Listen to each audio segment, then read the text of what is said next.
বাগেরহাটের মোড়েলগঞ্জে উপজেলা নির্বাহী কর্মকর্তার দপ্তরের অবসরপ্রাপ্ত চতুর্থ শ্রেণীর এক কর্মচারী ও তার স্ত্রীকে মারপিট করে জোরপূর্বক জমি দখল করে বেড়া নির্মাণ করেছে ইরান মোল্লার পরিবার। গত 17 দিন ধরে বৃদ্ধার পরিবারের লোকজন বাড়ির বাহিরে বের হতে হচ্ছে পিছনের দরজা দিয়ে। এই ঘটনায় ভুক্তভোগী পরিবার মোড়েলগঞ্জ থানার মামলা দায়ের করলে পুলিশ মোহাম্মদ ইরান মোল্লাকে গ্রেফতার করে জেল হাজতে প্রেরণ করেছেন। তাদের দখলকৃত জমি ফেরত সহ হামলার ন্যায় বিচার দাবি করে ঊর্ধ্বতন প্রশাসনের হস্তক্ষেপ কামনা করেছেন তিনি।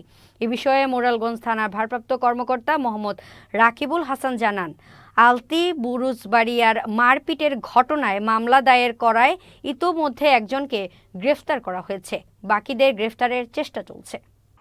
1921 সালে আমি রিটায়ার করছি। 1920 সালে আমার জাকির ইউএন অফিসে ওরে মারছে। তারপর ওর বাপ আমি দৌড়ে গেছে, আমার ওই জায়গায় আবার মারে। ওই বাড়িতে একটা আমার মামা তো ভাইয়া আজিজ, সে এসে না ধরলে মনে হয় যে মারিয়ে ফেলতো।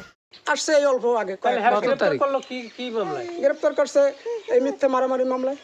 আপনারা কোন বেসিসে থাকতেছেন এখানে? এটা আমার শ্বশুরের পোতা, আমি এই শ্বশুরের। আপনারা এতদিন ছিলেন কোথায়?